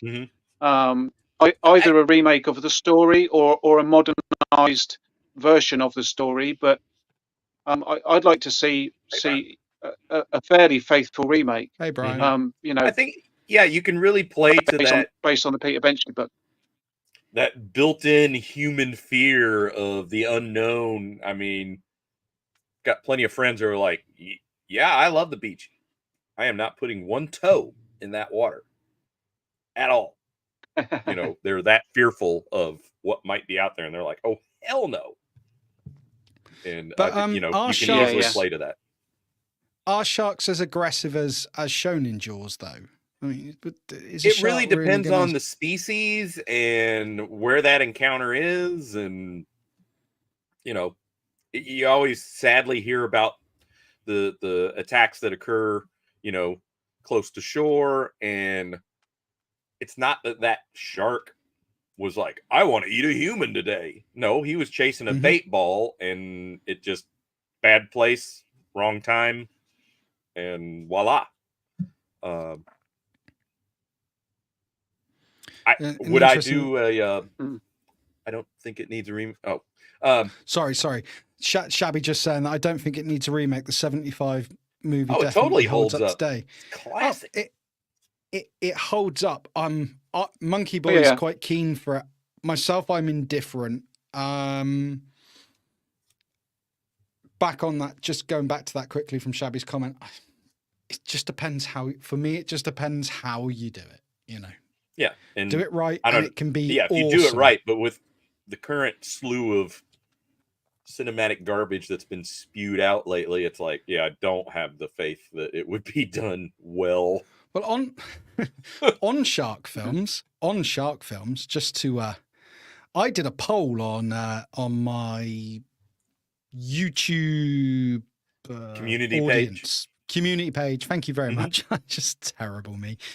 And I did ask a question, and so I put a poll out there saying, which shark movie would you choose to delete forever? And the options were Jaws 3 or Jaws 3D, Sharknado, Deep Blue Sea, or Shark Tale. Now there were 283 votes on that, which for my tiny channel, I was quite impressed to get 283 votes on something. And say Jaws 3 was the lowest at 10%. Sharknado then at 22%. Deep Blue Sea came in at 23%, but Shark Tale was 45%. There's no love for Shark Tale. Now, I appreciate it's a ludicrous film. Do you think that is some Will Smith backlash? Like, fuck him, you know? It was. I did that. So if I'm being honest, Shark Tale was a bit of a red herring, right? Because it doesn't really connect to any of those. So if let's say I exclude Shark Tale from that, the one that came in next was Deep Blue Sea, which means people preferred Sharknado over Deep Blue Sea. I'd be the other way, like ditch Sharknado. It's just, and keep Deep it's Blue. incredible. But if you're going for just absolute preposterous, is that the? I can't talk. Ludicrous. There we go. We'll use another word. Yeah. Ludicrous presumption of Sharknado. Like, yes, preserve it, keep it around because it's so damn dumb and silly that it's, delicious. I mean, there's only 1% in it. If you're excluding Shark Tale, I mean, I'm sure this isn't the scientific way of doing it. So, well, if you exclude Shark Tale from this poll, but considering, I mean, Deep Blue Sea only lost to Sharknado by 1%. So it was close, but I thought Deep Blue Sea was bad, but I didn't think Jaws 3 was going to lose, but I thought it would be higher because a lot of people really do take the piss out of 3D Jaws 3. Jaws 3D. It's not loved, is it? But no. I just thought it would be interesting to stick a poll out there before the show and see what people say. There's so many. Dare I say it? I just don't think that there's been a shark film that's ever captured what Jaws has done. No. And I feel they all try and take elements of Jaws. It's all, as I said earlier in the show, the bar was set so high, and how do you top that? Mm-hmm. It remains to be seen. Pull up his comment. Oh dear. The shark so bite wouldn't kill VTR Dave you. says, if Disney made Jaws, the shark bite wouldn't kill you, but stepping on a bee would. More than likely. Oh, it's just a flesh wound. Oh gosh. Oh, don't get me started on Disney at the moment. That's another That's stream a whole other show together. Oh yes. But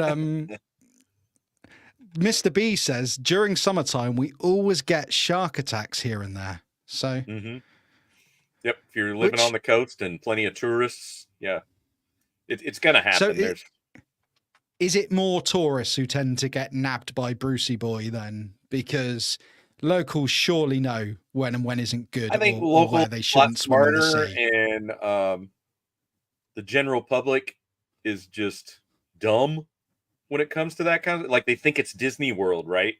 Like, it's no big deal. You're fine. Just get out there and play. And it's like, it is the ocean. I mean, you probably should be more worried about the currents and riptides and that kind of stuff versus a shark attack. But at the same time, you don't let your guard down.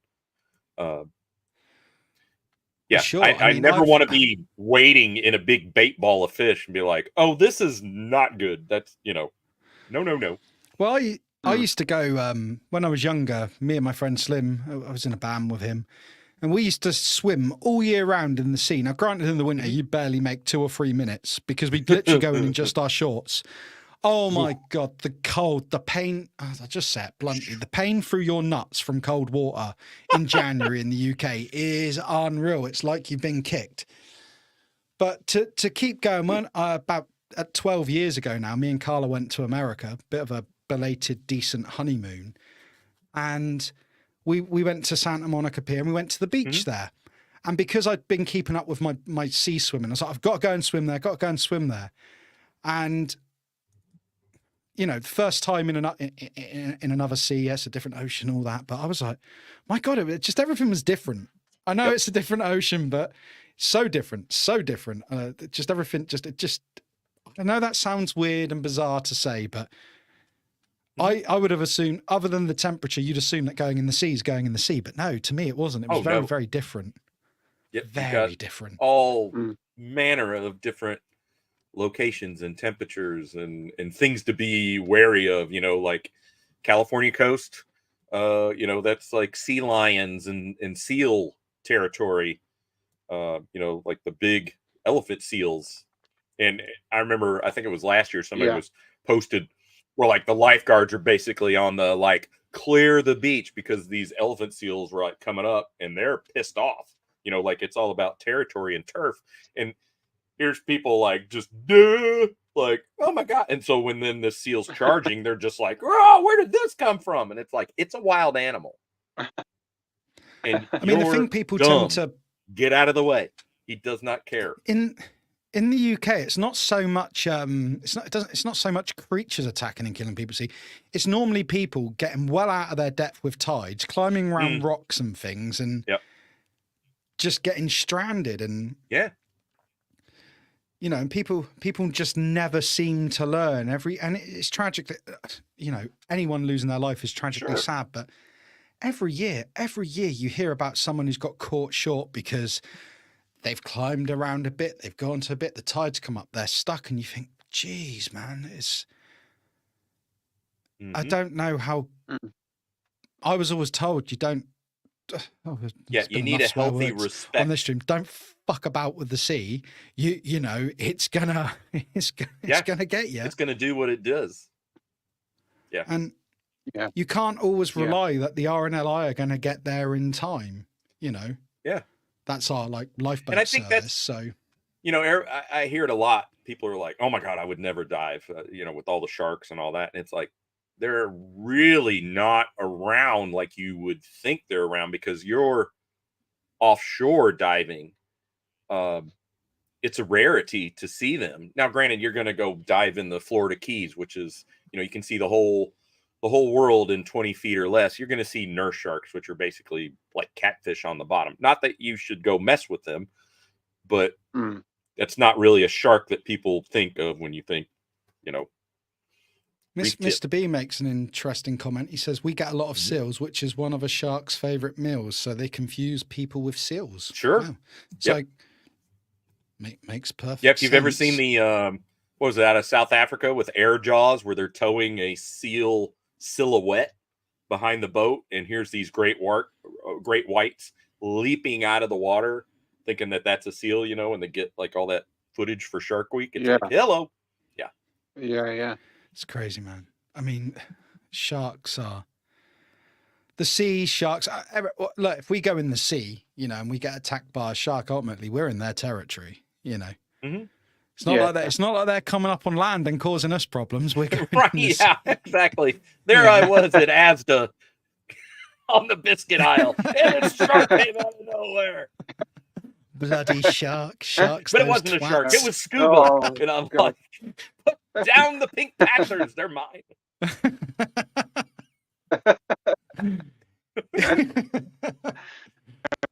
Sorry. Sorry, I had to cough. Unfortunately, this time, Monkeyboy didn't fill in the cough sound for me like he normally does if I pause to cough. I didn't.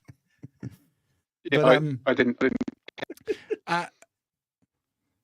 we have Hey, Adam, the real toy dude, saying, "Evening. Apologies for lateness, but been busy. Hope you're well." Oh, no problem, Adam. Thanks for good. getting to us. Nice to see you. Thank you for making it along, sir. But have you? I guess you know because time's getting on a bit now, and there's a couple of bits. We did promise an exclusive. That's right. Clip from Universal Toy Collector, but have you ever yourself had what you would call a near miss with a shark, be it in a tank or in the sea, or have they looked at you and gone, "That's one big man, I ain't messing with him"? Honestly, it's never been anything that I was fearful about. Again, the closest I've ever gotten was that, still to this day, that shark dive proper, where they baited them in with that promise of a snack. That's the closest that I've been to reef sharks. Again, at the aquarium, it was the big toothy but not known to be severely aggressive sand tigers, and those sand tigers were 6, 7, 8 foot long. Again, they're just, hey, what's up? Cruising around. They just look way more vicious than they really are. So, yep. So if you've got captive sharks, do they tend to be less aggressive, or are sharks, I guess it depends on the species, as you already said. Yeah, it really does depend on the species. Yeah. Yep. But if you've got a shark that is typically aggressive in the wild, if you've got it captive, do they tend to be less aggressive in captivity, or or if they're a bastard, they're just a bastard, a bastard? They're just a bastard. I think back to when one of the aquariums out in California had a baby great white on exhibit, and I think they set the record for maintaining it. It's really hard to do, but that shark was nuking everything in their exhibit because he is what he is. And it's oh, I'm in this fishbowl. I'll just eat you. I see you every day. Duh, you're done. And eventually, I believe they let that fish go because it was right. What are you going to, they had it for the summer and then released it. And that was at the Monterey Bay Aquarium. And they're different. They're on a semi-closed loop. So their saltwater is filtered saltwater from the ocean, taken from a source, the pipeline goes way out. They bring it in, filter it, and then use that in their exhibit. And then they, let it go again. So that's a big thing with aquariums. If you have an animal in a closed system, you don't re-release it. Okay, Free Willy, because you could introduce something back out into the wild that you have no control over. But sorry, I'm getting nerdy. No, that's not. No, man. No, but Monterey Bay, a little bit different animal. It was. Look, we all know you as Scuba Pete because the name's Scuba Pete, the screen name. So, and most of us know that you are connected to scuba diving. You give us an excellent explanation as to your history earlier. And often you're on streams talking about toys, and we all love toys here because we're toy nerds. But it's been great to have you on and actually hear about the scuba stuff, and it's come full circle back to sharks. It's been excellent. As I say, normally we're nerding out over toys, but this is great. Oh yeah, but most enjoyable. Before we are getting towards the end of the show now, but there's something else. As I said, we said we bring up. But is there anything else? Any other last words? Any other last bits you want to go into before we move off the subject? It's not a problem if you're done, or if there's anything you want to go into that you specifically wanted to speak on. I will say not shark related, where I was concerned. But the craziest diving that I've ever done is diving the cave cenote system in Mexico, down on the coast below Cancun. And I did that again with my neighbor. And it was billed as a cavern dive, which cavern dive means you can always see daylight, it's right there. And what we found out very rapidly was we were cave diving.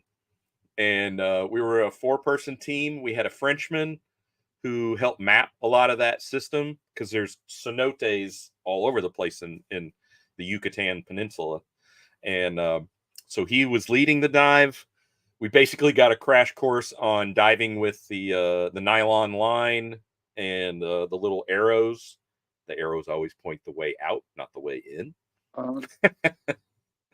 And so it was Frenchman, my neighbor, myself, and then behind me was another dive master. So we were basically a 4-person team. And it, again, I've watched lots of documentaries and I really wanted to do that. And there was a little bit of panic at the outset, realizing that this is like legit cave diving. This is not just cavern diving where you're like, oh, we're going to tool around in this little overhang. But out here is the great white sunshine. You can see it, and if you have a problem, just, so we were on the 2 fingers on the line at all times. We were running thirds rule, which means you use 1/3 of your air to get in. And then it's time to turn around and exit. So you use that other third. And then you always have 1/3 in reserve for emergencies. We were kicking like this because you don't want to kick up the silt when you're in the cave. Because as we discussed earlier, it's really easy to get disoriented and wig out. So you kick like this with your feet in the air, which propels you slowly and you don't stir up the bottom. By no means were we doing any sort of crazy cave diving where you're like taking your gear off and pushing it through small openings. Like, it's not that kind of stupid. We were doing very large passages. And when I mean large passages, like you could drive a bus down this passage, like monstrous. Yeah. But just probably the coolest and most fearful diving that I've ever done. But it was so rewarding to be in these giant rooms. And we have lots of caves around here in the Midwest. But to think of those big systems flooded and you're just floating through it, kind of inner space, it was way cool. And you would get to points periodically where the jungle floor had collapsed and you would have this big shaft of light, illuminating the pile of rock that was once the ceiling. And we would surface. He'd clear the algae and crap out of the hole of water, and then you would surface. And I mean, you were literally in the middle of the jungle with nobody around. And if you were walking by where our heads were, it just looked like a puddle of water. Like, how deep is that? And literally we're like, hey, if somebody were to be in the jungle. Tight cave diving. No, not tight cave diving, because that would not have been fun. So this was large passage. So we were kind of, I think they were like the fact that it was just my neighbor and myself, and here's our logbooks, here's all the diving we have done. They were like, okay, we're going to do this. We're going to go over all the rules. And if we see you, basically being stupid, this day is done. And, and we're like, sir, yes, sir. So that's my last dive story. No, man, that's all good. And Miss Detty, she said, I legit could listen to Scuba's stories all day. And we could, man. You're a good storyteller. Definitely. You're a great storyteller. Thank you. And you, yeah. It's been excellent to have you on. But so if we've reached the end of the subject, earlier on this evening, I did say I did explain that Stu from Universal Toy Collector, very sadly, he ended his series of My Collecting Life. And I think all 3 of us have been on My Collecting Life, have we? Yep. Yeah. And it was a pleasure to go on. And he brought it back especially for one episode. And what he sent me earlier, I actually thought was just a snippet of the show. But in a WhatsApp message, he said to me, it's not a snippet, it's the whole show. Oh. Now, what's alarming about this is it's only a few minutes long, and I'm going to let the cat out of the bag now. Robert, are you there in the background? Robert? Now, Robert the monkey, you begged me to get you on My Collecting Life.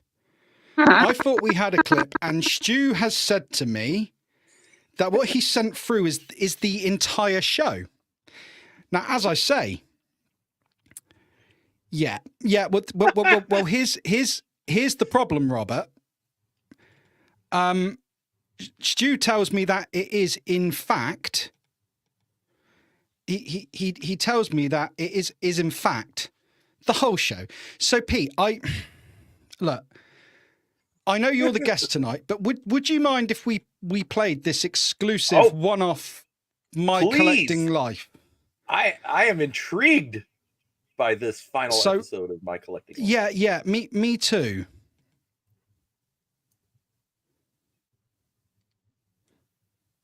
Hello Toy Collector fans, Universal Toy Collector here, and welcome to the channel. And welcome to another episode of My Collecting Life, the weekly series where I get to chat with you, members of the toy collecting community, about your own personal collections, finding out what got you into collecting in the first place, and what gives you that toy collecting buzz.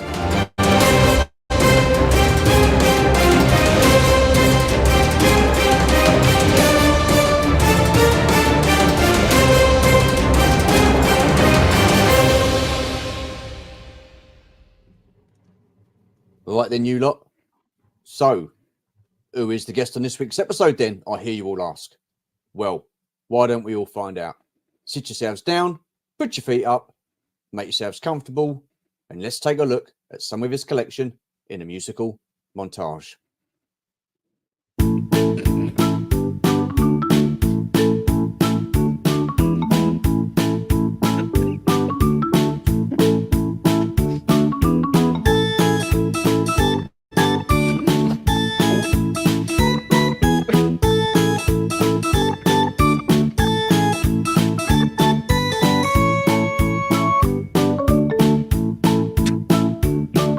I found that.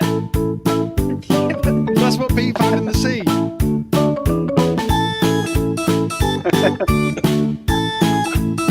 Shameless plug.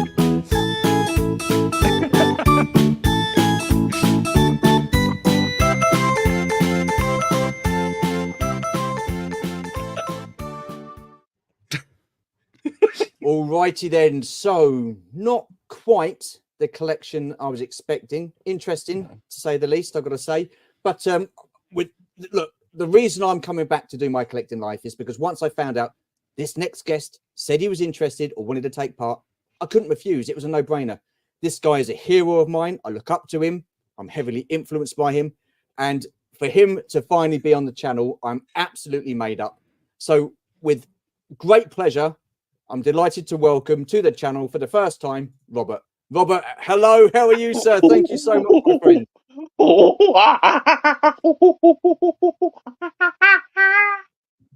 Yeah, I know you're busy, so that's why I just want to say thank you so much for taking the time out to do this. I really do appreciate it. It means a lot to me. It means a lot to my channel. So, have you ever heard of the series at all? No, and you've never heard of the channel either. I'll come back for this fucking idiot. So yeah, look, well, basically what it is, Robert, is I've got 10 questions for you, all about you and your collection. Not quite sure what collection you thought we were talking about with the pictures you sent earlier, but there you go. But yeah, all about you, Robert. So when you're ready, shall we crack on with the first question? Hurry up and get on with it. Sydney. Right, okay, what we do then is we'll crack on then. I won't keep you, mate, sorry. So first question, what toy lines were you into as a kid, and what memories do you have of those toy lines?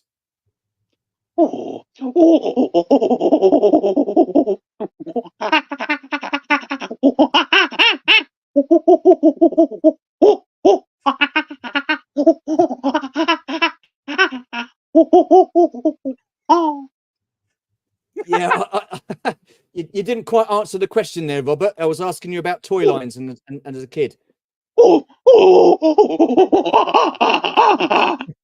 Yeah, Robert, there's no need for language like that, mate. Sorry.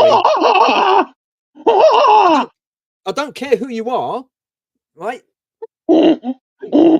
Carry on, I'm going to have to end the stream.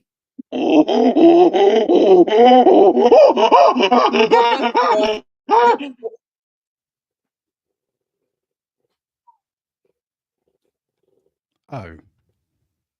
All I can do is apologise. I'm so sorry. Such I was language. really looking forward to this. Like I said, Robert was a hero of mine. The saying does go, never meet your heroes.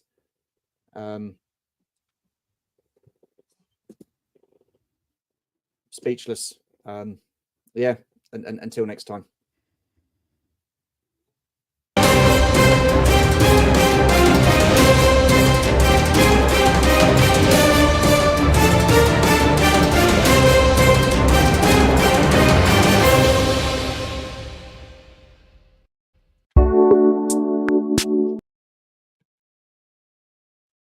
Well then. Right. Well,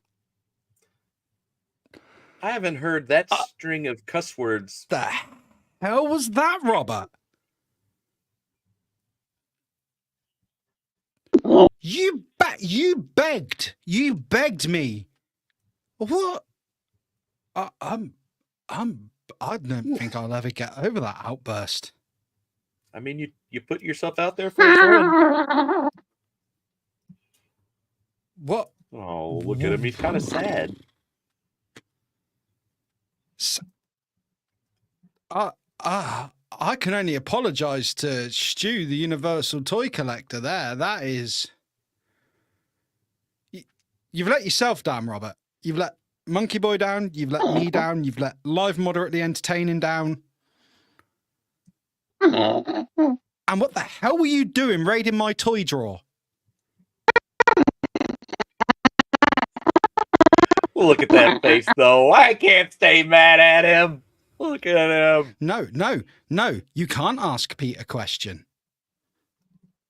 No. Those eyes.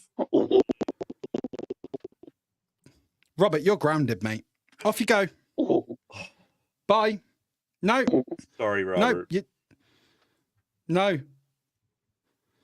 Well, I can only... I can... Way to end this show. I mean, we were at such a high this evening. He was just monkeying around. I can only apologise to the chat if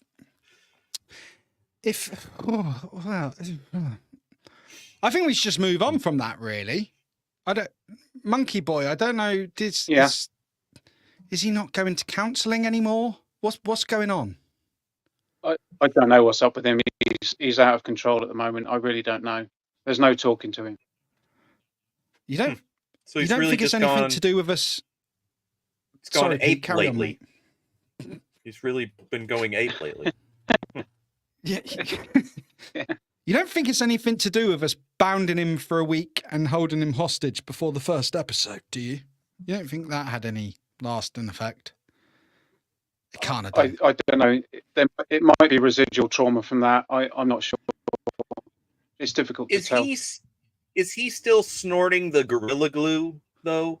I mean, I know that was a bad habit for a long time.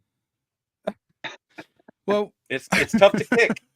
It's really tough to kick. I mean, it sticks with you. It really does.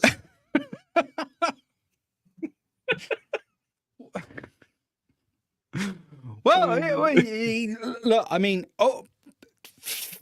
Stu, my apologies. I'm sorry. I know you unretired the series for that. I don't really know what to say, other than he's let us all down and he's grounded. It kind of explains why I got a voice note from Stu the other day, and it was just garbled crying. I just thought, oh, he's just having a piss about. All has become clear now. Mm. But no, so moving away from that terrible, terrible incident there, which has just shamed the entire toy community, because going on that show is frankly an honour. Yeah, so I have made this very easy for us here. Going back to our guest. Firstly, I want to thank you, Pete. Moving past the trauma we've just seen, I want to thank you so much for coming on this evening. And you've been a fantastic guest, mate. Yeah. You've been absolutely awesome. Thanks, man. Really enjoyed it. It's been great talking to you, man. You are pleasure. Welcome back. whenever, mate. Awesome. I will say to the chat, sorry for technical issues this evening. Thank you for bearing with us. I will do my best to what I may do is I may download the local files, and as well as getting it onto as well as getting this show onto Spotify all cleaned up, I may download the local files and redo this as a video. So I'll put this all back together so the files are all nice and clean. And so if there is any roboting, give me a week or two. I'll get this show. I'll get it all cleaned up. So we will you sort could that make out. it much more appealing. Yes, indeed. So just give me a bit of time. I know there's been issues on my end as well with signal and stuff, but the power of technology means that I can get this episode redone, re-edited, and cleaned up. That's the magic of technology. And there will be the version. What I will say is, if you haven't hit the like button yet, please do. And if you're not subbed to the channel and you'd like to sub to us and you've enjoyed tonight's show, that would be excellent. Links to Monkeyboy's channel, Monkeyboy's Toys and Skeletalk, will be in the video description. There is a link to the Scubas and a link to Chasing 80s Toys. But I feel now what I should do is hand over to Pete. If there's anything you want to say or anything you've got coming up, or if you just want to, shoot the shit for 30 seconds or a minute, whatever. The stage is yours, sir. I will say head on over to Chasing 80s Toys and check out our Chris's newest video where he goes over some more Filmation characters from the Motu line. Really cool stuff. And hopefully soon on the Scubas will be the travel vlog video, the epic cover to cover, all one long form, video. Just so that hopefully will be coming out next week. Excellent. I look forward. Thanks for having me. You're very welcome, Thanks Monkey for Boy. coming I know all your links are in. Yeah, no, thank you so much, Monkey Boy. I know I've said all your links are in the description. I don't know if you want to give people a heads up about any videos you've got coming up in the next day or so or anything. Well, tomorrow there will be a new episode of Skeletalk, and there will also be the this week's Monkey Boys Toys video, where I will be looking at a Playmobil item this week. Ooh. Nice. So if people want to check out those channels, again, Nick, and check that out there. Excellent. And so my final thank you is to everyone who joined us this evening in the chat, everyone who stuck with us through technical difficulties. You've all been great. Sorry we can't get to all the comments, but we've seen you. We know you're there and we appreciate it every single time. I've had a great time this evening. As for Action Popcast, we will be back soon with another episode of APC. And of course, next month, there will be another episode of Live and Moderately Entertaining. So until then, all I can say is thank you once again to Pete. Thank you to the chat. Thank you, as always, to Monkey Boy for being a fantastic other half of this show. And I'm going to say we're going to end the stream now. And what we can all do is wave awkwardly until the stream ends. So until the next time, see you soon. Bye-bye, guys. See ya. Bye. Thanks, chat. Awkward wave, awkward wave.